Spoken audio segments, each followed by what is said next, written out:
Bonsoir à tous. Bonsoir. Bienvenue dans ce nouveau podcast ASMR où j'ai l'honneur de recevoir deux invités qui sont Clément et Gaël. Bonsoir, c'est moi.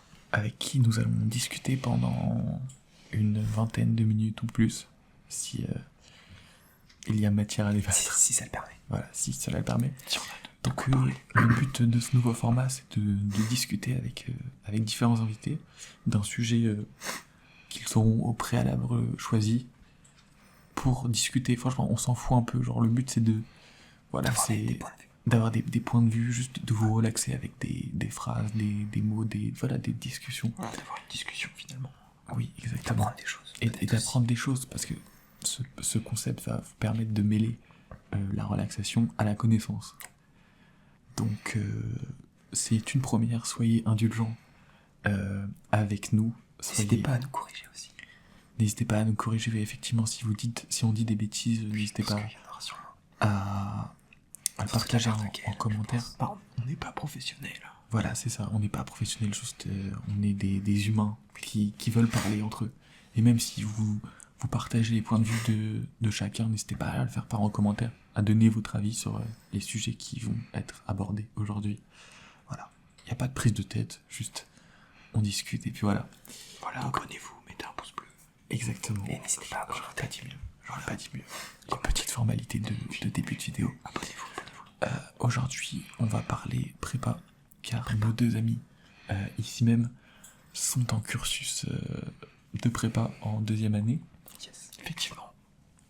Gaël, toi tu es en prépa MPSI. Je suis maintenant MP, donc MP, deuxième année de prépa maths physique. Voilà, donc l'année qui suit la MPSI finalement. Donc un cursus qui mêle les maths et la physique, toujours avec des matières littéraires, donc on va avoir beaucoup de français et d'anglais notamment. Voilà, mais surtout des maths et de la physique. Effectivement. Et toi Clément, du coup, tu es en prépa ECG. Oui, moi je suis actuellement en prépa ECG, où c'est plus axé sur géopolitique et mathématiques, et ça permet de préparer les concours pour les grandes écoles de commerce. Ok, c'est très intéressant tout ça. Moi, une question me taraude. J'aimerais savoir... Pose-la nous. Qu'est-ce qui finalement vous a poussé à aller en prépa et à ne pas choisir un autre parcours, que ce soit un BTS, un CAP. Bon, CAP c'est moins probable après des études générales, enfin après un cursus général. Mais voilà, qu'est-ce qui vous a poussé à entreprendre une prépa dans vos études? Moi personnellement, au lycée j'ai choisi les maths et la physique, donc c'était les matières que j'étudiais principalement. Donc après j'avais le choix, j'aurais pu aller en BUT. Donc l'objectif bien sûr est donc d'aller en école d'ingénieur. Sauf que donc j'avais le choix entre BUT et prépa. Au début je voulais aller en BUT, sauf qu'on m'a beaucoup dit que la prépa c'est plus rapide, c'est un an de moins quand même. Ça permet de mieux se préparer pour avoir une meilleure école. Et finalement, donc j'ai choisi la prépa, sinon je serais pas là. Et voilà, donc oui, la prépa pour l'école d'ingénieur, c'est la voie la plus rapide. Je pense que c'est aussi la meilleure voie pour accéder à une école d'ingénieur, ce qui permettra d'avoir la meilleure école possible finalement. Alors pour mon cas, moi j'ai choisi la prépa ECG, donc économie commerciale générale, parce que je ne savais pas forcément quoi faire après le bac. Exactement, je ne savais pas vers où m'orienter.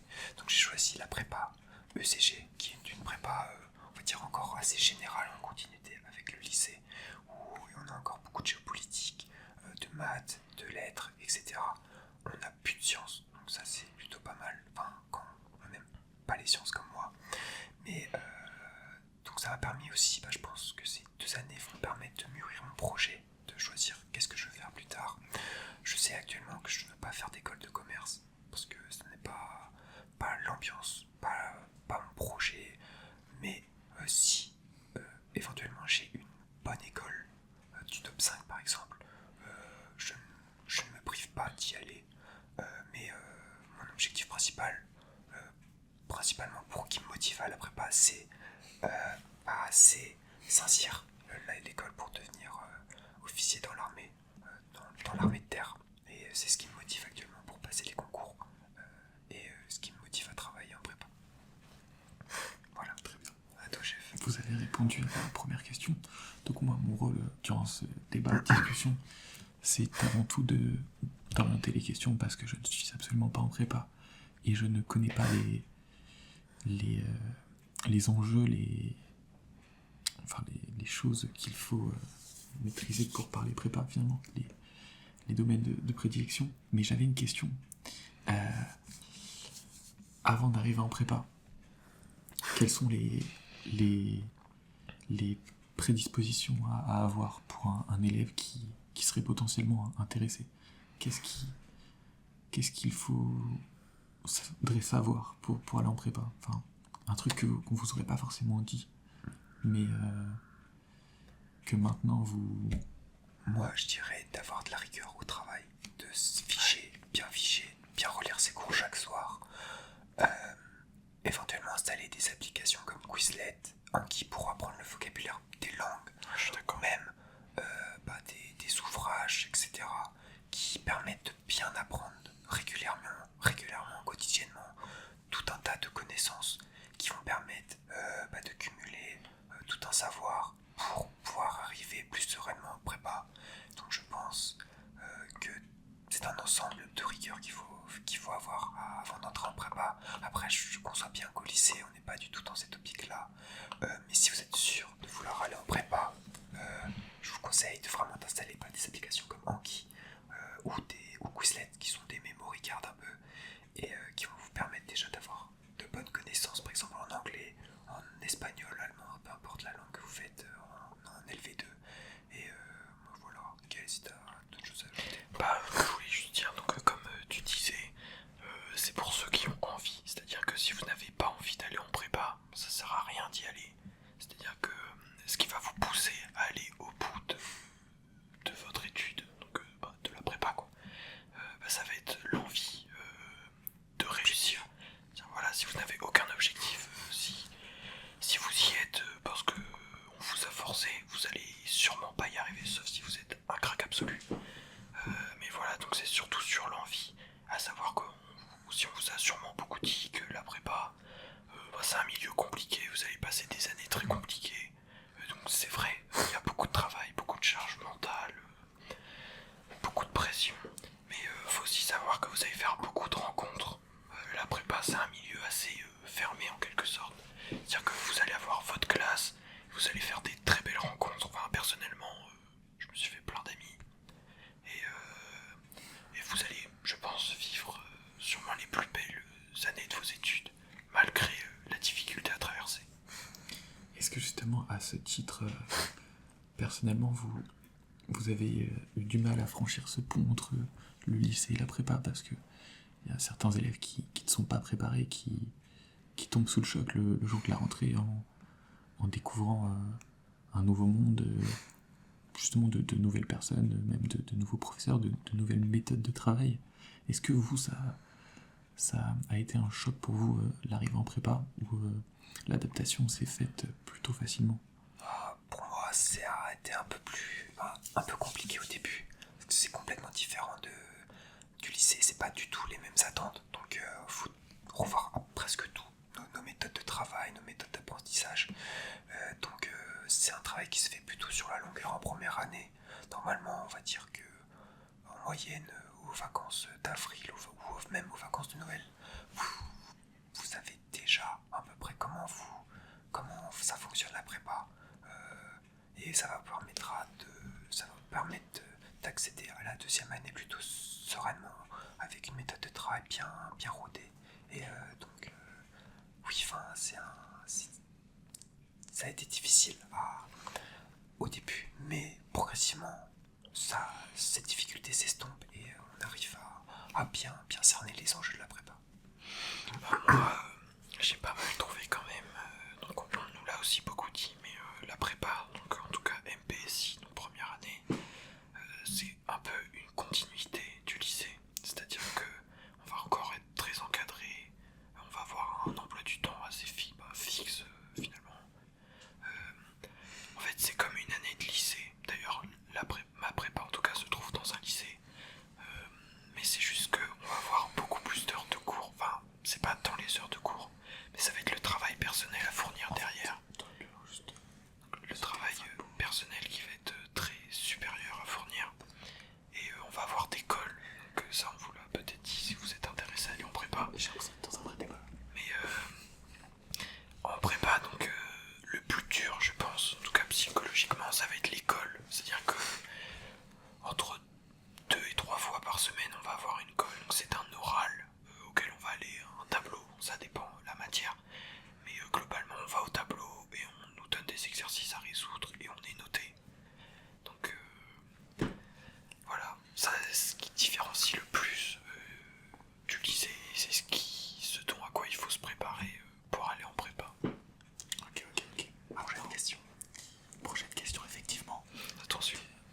suivez bien.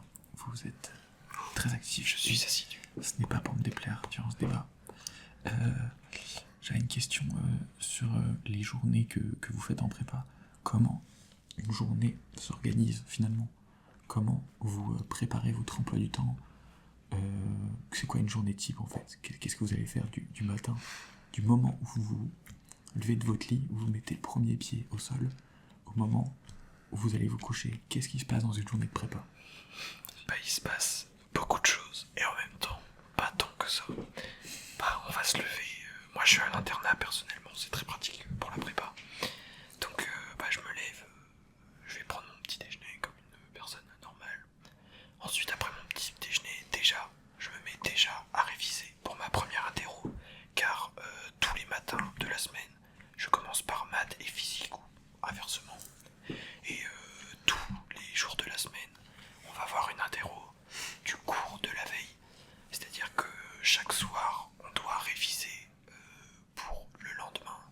Et donc, c'est un peu la dernière étape de la révision. C'est-à-dire que on s'assure qu'on connaît tout ce qu'on a appris. Juste, on se récite dans sa tête. On fait une petite feuille blanche, on réécrit tout ce qu'on connaît. Donc ça va être juste la petite matinée avant les cours. Après, donc, bah, on va avoir 2 heures de maths, 2 heures de physique.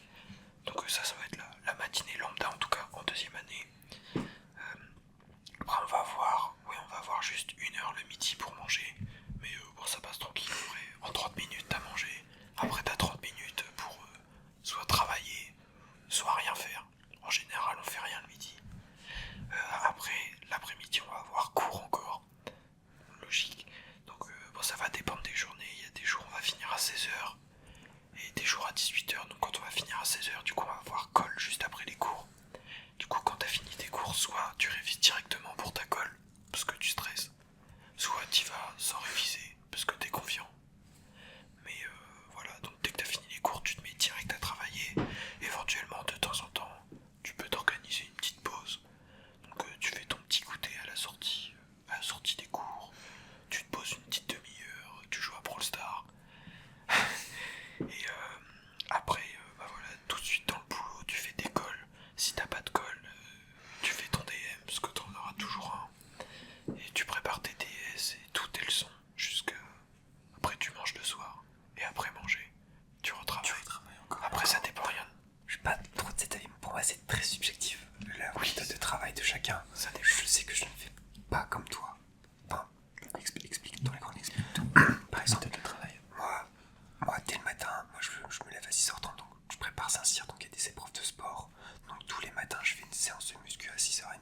Donc ça peut être 250 pompes, après ça va être des abdos, etc. Après, bah, je fais mon petit déjeuner, je révise, un peu comme la routine de Gaël. On a les cours, bah, en moyenne c'est de 8h jusqu'à midi, et de 14h ou 13h jusqu'à 16, oui, ou jusqu'à 18h parfois. Et après, on a l'école évidemment. Et le soir, ça va dépendre de comment tu t'organises. Parce que moi aussi, je suis à l'internat. On a une horaire imposée pour manger. Donc, Pareil. à partir de ce moment-là, on sait comment s'organiser en fonction de son repas. Après, il y a une chose importante en prépa, c'est le sommeil, que je trouve très important. Donc, ça va dépendre de s'il y en a qui préfèrent travailler avant manger et travailler un peu moins après manger. Ou il y en a, c'est le contraire, c'est faire plutôt une pause avant manger et après travailler, après manger jusqu'à parfois minuit, 1h du matin. Ça arrive, mais je sais que moi, dans mon cas personnel, je me couche vers 22h30. 22h30, soit je lis, soit je regarde une vidéo sur de la géopolitique par exemple, ou je peux jouer à des jeux vidéo pour me vider la tête si par exemple une colle s'est mal passée, ou etc. Et après, dans certains cas personnels, on peut avoir encore le sport qui contribue à prendre du temps. Oui, et n'hésitez pas à faire du sport parce que ça vide bien la tête et ça vous permet de reset tout pour retravailler le soir. Ça vous permet d'oublier un peu ce qui s'est passé pendant la journée et de vous remettre dedans plus facilement. Moi je trouve que d'arrêter les cours en classe et de direct aller travailler, par exemple en salle d'études ou je ne sais où dans votre chambre. Pour moi, le sport est important, mais il faut savoir bien gérer son temps. Tu privilégies un temps personnel après dans la journée finalement. Oui, c'est plus pour toi-même le sport, c'est... Puis même pour s'évader un peu. Moi j'en fais en compétition, donc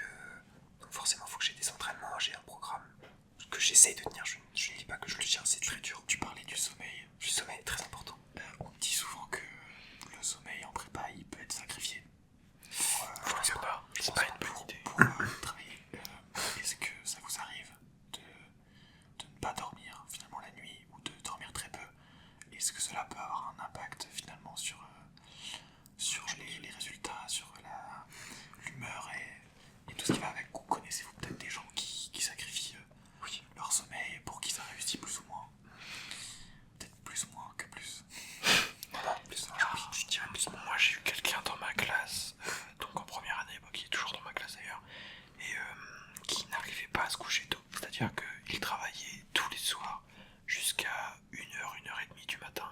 Parce que s'il se couchait à 22h, il n'arrivait pas à s'endormir et il ne faisait rien. Du coup, tous les soirs, il se couchait à 1h du matin. On ne citera pas de nom dans ce podcast. Et le lendemain, il arrivait claqué, mais bon, il assumait ses journées. Et c'est un monstre en maths, il est très fort. Donc ça peut marcher pour certaines personnes. Après, il faut faire attention parce qu'on a eu des gens aussi je me rappelle de quelqu'un qui a fait son DM de physique jusqu'à 3h du matin et un mois plus tard, il était plus dans la classe, quoi. Il avait quitté, il en pouvait plus. Oui, moi je pense que c'est super important parce que peut-être que il y aura des résultats positifs sur le court terme. On va dormir peu parce qu'on va avoir plus travaillé, etc. Mais sur le long terme, on va accumuler de la fatigue, de la nervosité. On va être un peu sur les nerfs, je pense.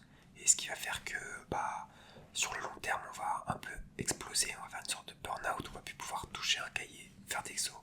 Je connais des cas comme ça. Et pendant une semaine, tu ne peux plus toucher à rien parce que tu as trop travaillé, tu as fait un surplus de travail. Et je pense que dormir, c'est très important. Je pense une bonne nuit, ça doit être entre 7 et 8 heures en prépa, à mon avis. Après, je sais qu'il y en a qui dorment 6 heures, 5 heures.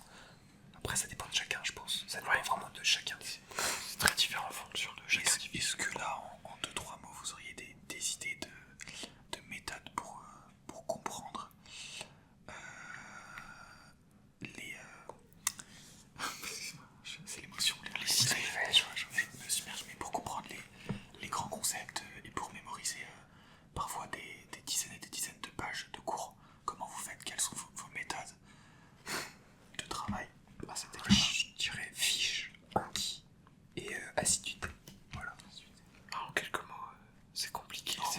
Tu peux parler. Après, pour l'anglais, on a toutes les semaines tonnes de vocabulaire à apprendre. Donc là, j'utilise Quizlet. Il y a plein de gens qui font leurs fiches et qui les partagent à tout le monde. Moi, je vous conseille de faire vous-même vos fiches. Ça vous permet déjà de faire une première révision de ces mots. Et voilà, donc le but après, ça c'est des mots qu'il faut apprendre par cœur. Mais le but de les apprendre, c'est de les retenir. Donc si vous les apprenez pour une semaine, bon, c'est pas utile. Par exemple, moi je sais qu'il y a des mots, je les ai pas retenus depuis l'année dernière, mais il y en a une bonne quantité qui maintenant sont dans mon vocabulaire d'anglais et que je peux utiliser à n'importe quel moment. Et toi, Gaël, tu me disais qu'il y avait des concepts que tu comprenais pas forcément. Oui, mais c'est pas forcément grave en soi. voilà. Ce n'est pas une fin en soi de ne pas tout comprendre. En maths, en tout cas, en prépa, en physique, c'est plus simple de comprendre des idées. En maths, c'est très très abstrait dans la prépa MP. Même notre prof nous dit, il dit si vous comprenez pas, c'est pas grave, apprenez par cœur. C'est-à-dire qu'on va avoir beaucoup de théorèmes à apprendre, à connaître sur le bout des doigts, et beaucoup d'idées très compliquées à assimiler. C'est-à-dire qu'il y a des gens qui vont comprendre tout de suite en la lisant une fois. Il y a des gens qui vont comprendre après l'avoir lu 10 fois. Il y a des gens, il va falloir leur expliquer plein de fois aussi pour comprendre. Donc c'est bien, il y a des choses qu'il faut comprendre quand c'est les bases. Mais il y a beaucoup d'idées que vous ne pourrez pas assimiler, sauf si toujours vous êtes un énorme crack. Les mathématiques, est-ce que tu penses qu'elles ont un impact sur toi autrement que purement académique? Est-ce que tu penses que ça te permet de développer d'autres domaines de compétences au-delà de la logique? Les maths, voilà, c'est beaucoup de logique, donc c'est une méthode de raisonnement finalement. Donc ça va vous apprendre à réfléchir, je pense, d'une autre manière. C'est-à-dire que les maths, c'est quand même très construit, c'est-à-dire que des fois on peut avoir l'impression d'aller dans n'importe quelle direction, mais il y a toujours un sens logique. Et je pense que en apprenant les maths, ça nous fait en quelque sorte apprendre ce sens logique et l'appliquer à notre méthode de raisonnement. C'est pour ça qu'il nous faut faire des maths, c'est pour développer notre logique, pour voir ceux qui sont plus logiques. En fin de compte, c'est pas, vu que dans la vie on va pas réutiliser tous ces théorèmes, ça sert à rien. Personne n'utilise des lions Lagrange. Donc voilà, exactement. Et On sent une petite haine envers. Et voilà, c'est juste pour développer notre logique, notre mémoire mentale aussi, avec tous les théorèmes à retenir, d'assimiler bien les choses. Et je pense que c'est surtout ça qui est recherché par les professeurs et par les personnes qui conçoivent les concours. C'est de mettre notre logique à bout d'épreuve. C'est ça. Voilà. Et plus généralement, la prépa, c'est souvent stressant, avec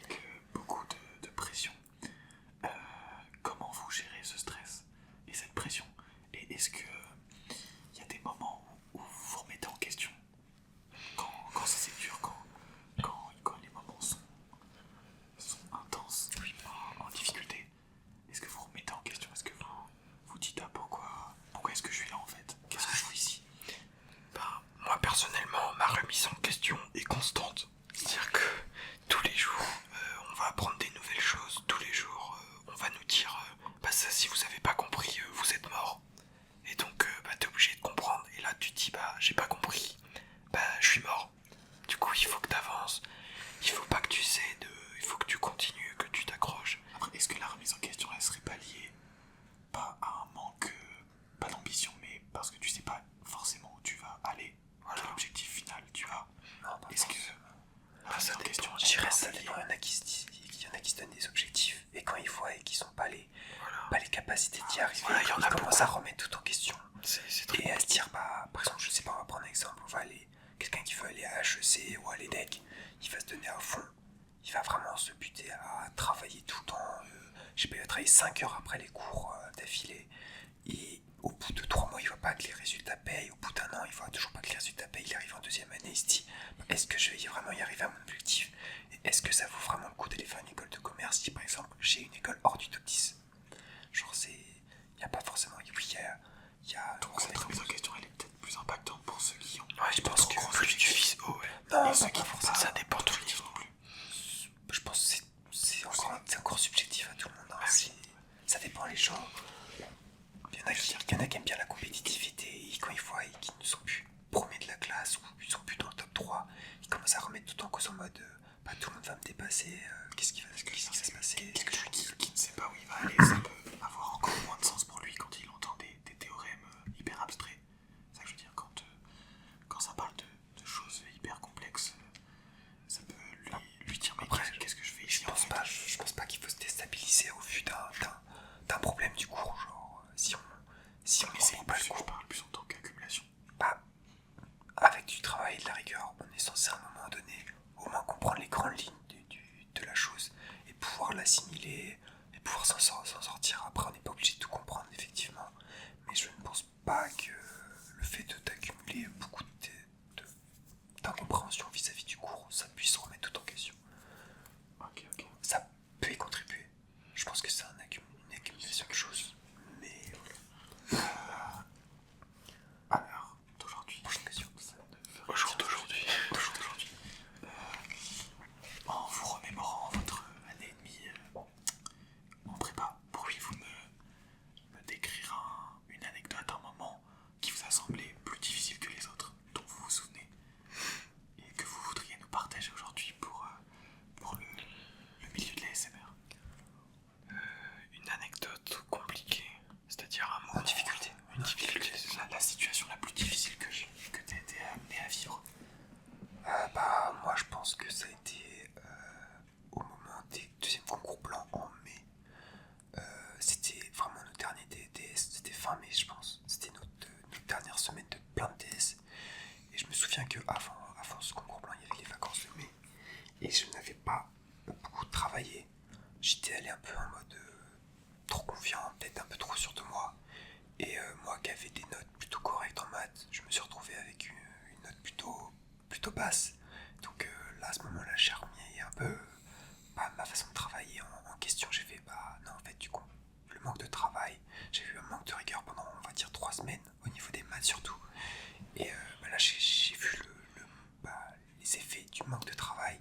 Et je peux vous dire que ça a mis un coup au moral quand on a plutôt bonne note en maths et qu'au final, on prend cher d'un coup comme ça. Bah, je peux vous dire que faut travailler en fait. Faut pas baisser les bras. Faut pas de relâchement en tout cas. Faut pas de relâchement dans les moments comme ça. Quand il y a un gros concours blanc ou un gros DS qui arrive. Et même des concours. Bah moi je dirais le moment où j'ai appris que j'étais tout seul en cours d'allemand. Non mais plus sérieusement, je pense que mon début de première année a été assez compliqué. Au début j'avais un niveau Tout assez seul dans bas. ta chambre aussi. Après ça peut être un avantage. C'est plus un avantage. C'est plus un avantage, mais moi je travaille pas beaucoup dans ma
persévérance paye. Merci pour ces partages. Merci pour votre participation.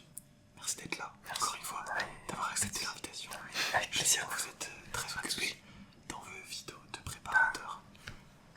Ça fait du bien, de penser à autre chose. Même si on parle de la prépa, mais d'avoir un point de vue extérieur. En prépa, on parle souvent d'ego.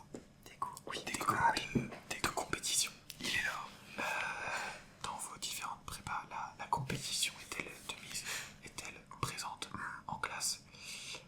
Et est-ce que cela a une influence dans la manière dont vous travaillez? Je pense, moi comme Gaël, on n'est pas dans des prépas parisiennes, on n'est pas dans, on est dans des prépas de provinciales. Tout à fait. Et je pense que dans ces prépas dans lesquelles nous sommes, la compétitivité est vraiment moindre. Il n'y en a pas vraiment, c'est plus de la cohésion qu'il y a. Comparé à ce qu'on peut entendre en prépa parisienne, dans les 5 meilleures, même dans les 10 meilleures prépas françaises de chaque matière. Je pense que dans ces prépas, il y a beaucoup de compétitivité parce que forcément il y a la pression, il y en a qui se font exclure à la fin de la première année, etc.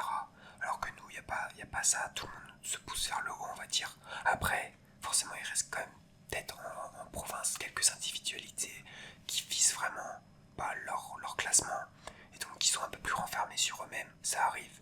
Après, voilà, c'est la prépa, il y en a qui préfèrent travailler seuls qu'en groupe et qui préfèrent dépendre d'eux-mêmes en soi. Et donc, je pense, après, dans nos prépas, l'ego est quand même mis de côté, je pense. Après, ça, il reste des individualités, il reste des cas isolés. Ouais, tu partages l'avis de Claire. Je suis tout à fait d'accord. Moi, je vais peut-être avoir une personne dans ma classe qui joue beaucoup le top et voilà, qui a pour objectif d'être quand même au-dessus des autres. Mais globalement, on a une promo de 25 sur 48. Ça dénonce. Quand on pourrait être 48 au maximum. Les masques tombent. Attention, Non, mais il y a... Gaël a des choses à dire. Non, je dis juste qu'il y a une personne qui tient à son top. Après, on l'aime bien, c'est notre ami. Hein. Mais non, voilà, on est une promo de 25, on pourrait être 48. Mais voilà, on est tous amis entre nous, on se parle tous, on s'entend tous très bien. Et vraiment, moi en tout cas, je sens pas de compétition avec les autres. Pour moi, il y a vraiment une ambiance. La prochaine question est coriace. Ah, c'est plus picotant.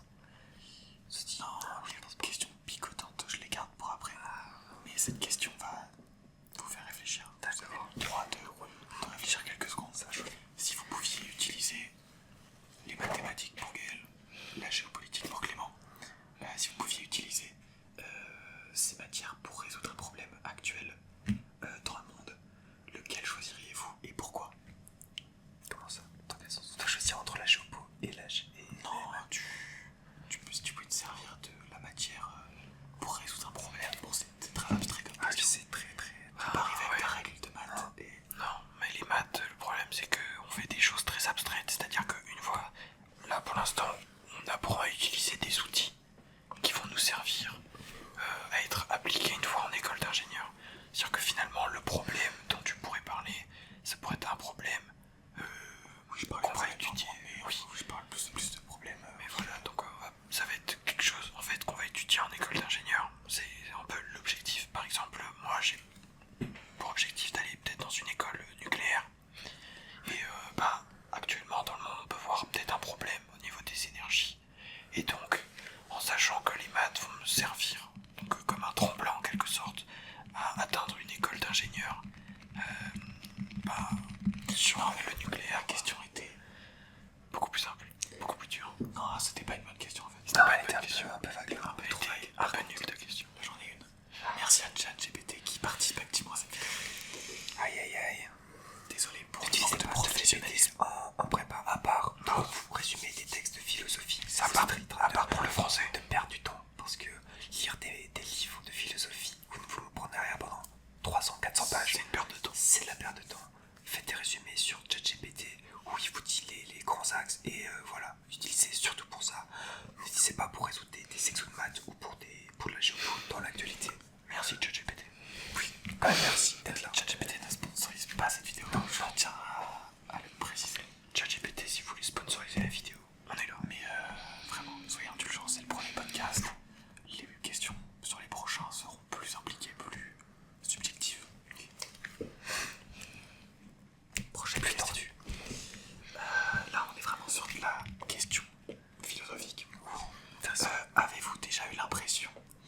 en résolvant un problème de maths ou autre, de voir quelque chose de presque poétique. Ouais, je vais répondre assez directement, absolument pas. Les maths. Après, t'as un côté très cartésien. Tu laisses pas place à l'imagination.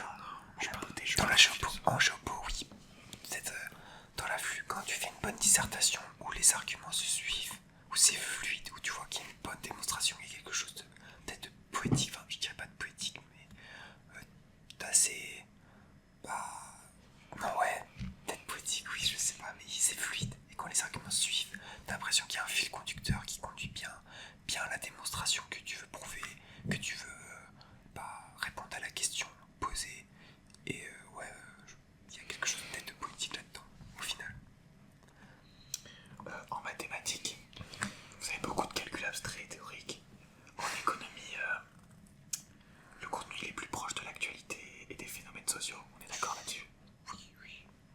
Pensez-vous que vos matières respectives sont plus concrètes ou plus pratiques que celles de l'autre? Moi, c'est clairement moins concret en tout cas. Oui, les maths, c'est encore... je fais des maths aussi, donc je peux dire que c'est...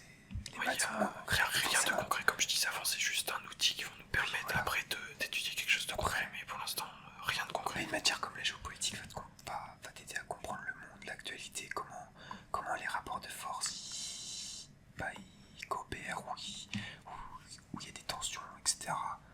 Donc je pense que une matière comme la géopolitique va permettre de mieux cerner ce qui nous entoure et d'avoir une meilleure approche du monde que des maths où c'est vraiment abstrait.